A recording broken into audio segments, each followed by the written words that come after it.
बहुत सालों से मुंबई मैराथन के बारे में सुना है, पढ़ा है, लेकिन उन दिनों में मैं इन चीज़ों में हिस्सा ले नहीं रहा था। पिछले साल मैंने प्रोग्राम का दिल्ली का हाफ मैराथन पूरा किया, तो उस दिन मैंने तय किया था कि इस साल मुंबई में शुरुआत कर लूंगा। तो आज आया हूं अपने दोस्तों और साथियों के साथ मुंबई का हाफ मैराथन पूरा करने। ठीक रहा तो कोशिश करेंगे कि अगले साल इसको बढ़ा दिया जाए।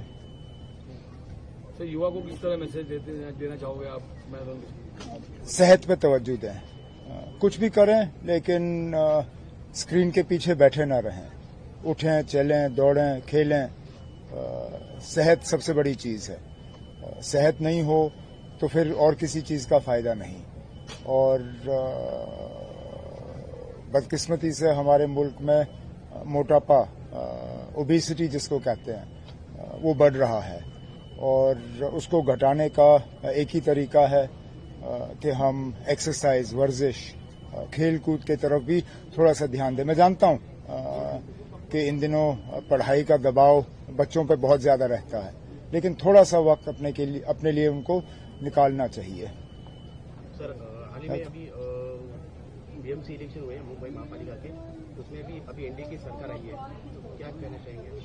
अब काफी अरसे के बाद चुनाव हुए और हर चुनाव में किसी की जीत होती है और कोई पीछे रह जाता है।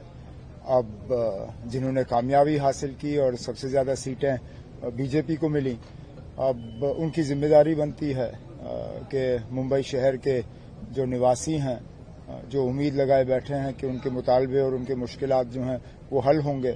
अब अगले 5 साल जो यहाँ के लोगों ने बीजेपी को मौका दिया है कि मुंबई की तरक्की हो। वैसे भी हम जैसे लोग जो बड़े अरसे के बाद मुंबई आते हैं, फर्क तो बहुत देखा हमने। मैं मुंबई में था 3 साल, मैंने यहाँ पढ़ाई की कॉलेज में। उस वक्त तो ख्वाब में भी हम नहीं सोच सकते थे कि कोस्टल रोड जैसा कोई इंफ्रास्ट्रक्चर बनेगा, लेकिन बन गया। और इसी तरह और चीजें मुंबई के लिए बने तो यहाँ के निवासियों को फायदा होगा। Okay, thank you sir. Thank you.